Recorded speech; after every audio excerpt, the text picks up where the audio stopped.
Cinema అయిన మహా Maruti talkies cinema రివ్యూకు స్వాగతం. నేను మిస్టర్ బి. నా మాట సూటిగా ఉంటుంది, మ్యాటో క్లియర్ గా ఉంటుంది. వీడియో టాకీస్ రాజా. ఇప్పుడు మ్యాటర్లో వెళదాం. వరుస ప్లాపులతో సతమతం అవుతున్నాడు కుర్ర హీరో ఆది. పోతే ఆ ప్లాపుల ఎఫెక్ట్ అతని మీద పెద్దగా ఉన్నట్టయితే ఏమీ అనిపించడం లేదు. ఎందుకంటే అతను తాజాగా నటించిన గరం సినిమా ప్రమోషన్ లో చూస్తే మహా ఉత్సాహంగా ఉన్నాడు. ఈ సినిమాతో షూర్ షాట్ గా సూపర్ హిట్ కొడుతున్నాను అన్నంత హుషారుగా కనిపించాడు. గరం ఈ వారం థియేటర్లకు వచ్చింది. ఆదిలో కనిపించినటువంటి హుషారే ఈ సినిమా చూసిన ప్రేక్షకులకు కూడా కలిగే అవకాశం ఏ మేర ఉందో మన సమీక్షలో చూద్దాం. సినిమా కథ విషయానికి వస్తే, వరాల బాబు రవి చిన్నప్పటి నుంచి మా గొప్ప శత్రువులు అన్నమాట. ఉండేది పక్క పక్క ఇళ్లలోనే అయినప్పటికీ ఒకరంటే ఒకరికి పడదు. కారణం రవి బాగా చదువుతాడు, వరాల బాబు గడుగ్గాయి. రవి బాగా చదువుకుని ఉద్యోగం సంపాదించుకుని హైదరాబాద్ వెళ్ళిపోతాడు. వరాల బాబు అల్లరి చిల్లరగా తిరుగుతూ ఊళ్ళోనే ఉంటాడు. ఊళ్ళో ఉంటే కొడుకు ప్రయోజకుడు కాడు అని తండ్రి వరాల బాబుని హైదరాబాద్ తోలేస్తాడు. అక్కడ ఓ పక్కన ఉద్యోగం వెతుక్కుంటూ మరో పక్క ఓ ముస్లిం అమ్మాయిని పడేసి పని పెట్టుకుంటాడు. తర్వాత ఏతా వాతా తేలేదేమిటి అంటే, వరాల బాబు హైదరాబాద్ వచ్చింది రవి కోసం అని. తన బద్ధ శత్రువైన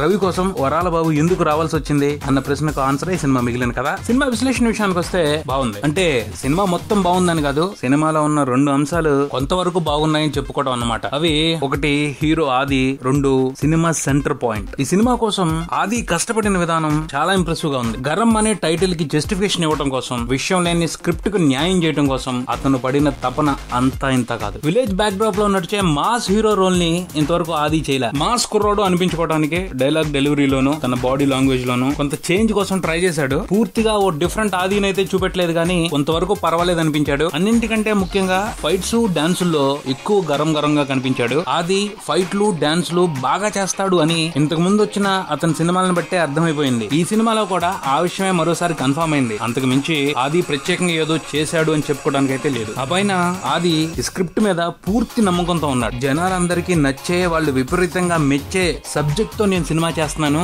సూపర్ హిట్ ఖాయం అన్నంత కాన్ఫిడెంట్ గా మాటి మాటికే కాలర్ ఎగరేస్తూ సినిమా అంతా మహాజోరుగా కనిపించాడు. అతని ఉత్సాహం చూసి ముచ్చటేసింది. ఎందుకంటే ఈ సినిమా స్క్రిప్ట్ అంతా కూడా పరమ రొటీన్ పసలేని ట్రీట్మెంట్ తోనూ బోరింగ్ కామెడీతోనూ కంపు కొట్టేస్తుంది అనమాట. అయినప్పటికీ దాన్నే సువాసన అనుకుని అందులో ఇన్వాల్వ్ అయిపోయి ఇంట్రెస్ట్ మొత్తం పెట్టేసి నటించిన విధానం ఆహా ఓహో, అది నిజంగా చాలా గ్రేట్. అతని కమిట్మెంట్ కి, డెడికేషన్ కి అభినందనలు తెలియజేయాల్సిందే. తర్వాత ఈ సినిమాలో బాగున్న రెండో పాయింట్ ఏంటి అంటే, కథకు సంబంధించి సెంట్రల్ పాయింట్. ఆ పాయింట్ ఫ్రెష్ పాయింట్ అయితే కాదు, గతంలో ఇదే పాయింట్ తో శ్రీను వైట్ల గారు ఆనందం సినిమా తీశారు. కాకపోతే ఆ సినిమాలో హీరో హీరోయిన్ బద్ధ శత్రువులు, ఇందులో ఇద్దరు అబ్బాయిలు బద్ధ శత్రువులు, అంతే తేడా. ఆ సినిమాని శ్రీను వైట్ల కంప్లీట్ గా కామెడీ ప్లాట్ఫామ్ మీద బాగా నడిపించారు. ఈ సినిమాలో కామెడీతో పాటు మాస్ భారీ యాక్షన్ అంశాలను జోడించి గట్టిగానే తడబడ్డారు. కానీ పాయింట్ మాత్రం చాలా మంచి పాయింట్. సరిగ్గా చెప్తే ఆ పాయింట్ లో ఉన్న ఎమోషన్ తప్పకుండా ప్రేక్షకుల్ని ఆకట్టుకునేది. అప్పటికి ఈ సినిమాలో వచ్చే ఫ్లాష్ బ్యాక్ ఎపిసోడ్స్, అలానే నరేష్ ఆది మధ్య వచ్చిన సన్నివేశాలు కాస్త టచ్ చేస్తాయి. ఈ సినిమాకి దర్శకుడు మదన్. ఆయన గతంలో ఆ నలుగురు సినిమాకి స్క్రిప్ట్ అందించారు. పెళ్లైన కొత్తలో సినిమాకి దర్శకుడు. ఆ రెండు సినిమాల్లో కూడా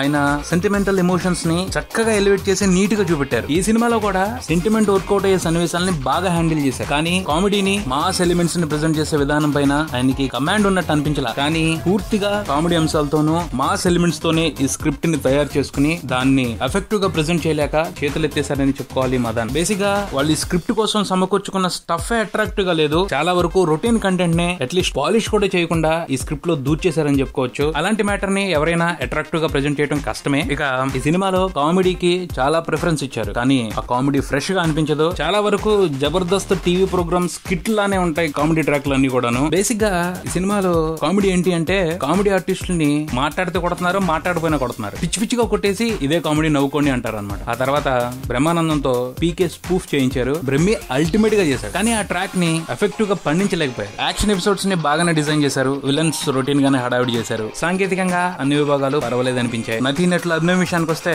ఆది గురించి ముందే మాట్లాడుకున్నాం. అదా శర్మ సోసోగా ఉంది, పెద్ద అట్రాక్టివ్ గా అనిపించలేదు. నరేష్, తనిఖీల భరణి వారి పాత్రలకు తగ్గట్టు చాలా బాగా నటించారు. శకల శంకర్, మధు కామెడీ అని చెప్పించుకుని బాగానే తనులు తిన్నారు. ఆ దెబ్బలకి వాళ్ళు ఇచ్చిన ఎక్స్ప్రెషన్స్ సూపర్ అని గట్టిగా చెప్పుకోవాలి. పోసాని కృష్ణమురళి, నాజర్, కబీర్, సుప్రీత్ సహా మిగతా నటీనటులందరూ కూడా వారి పాత్రలు తగ్గట్టు బాగానే నటించారు. మొత్తంగా ఈ గరం సినిమా గురించి చెప్పుకోవాలి అంటే, ఫ్రెష్ గా ఎంటర్టైన్ అవడానికి అవసరమైన అంశాలు అయితే ఈ సినిమాలో కనిపించావు. కానీ ఆది మీద అభిమానం ఏమైనా ఉంటే మాత్రం ఓసారి సినిమాని తప్పకుండా చూడు. ఇది గరం సినిమాకి సంబంధించిన రివ్యూ. మరో రివ్యూతో మళ్ళీ కలుద్దాం. Subscribe and keep watching Maruthi talkies. For me mister B and talkies Raja. Thank you.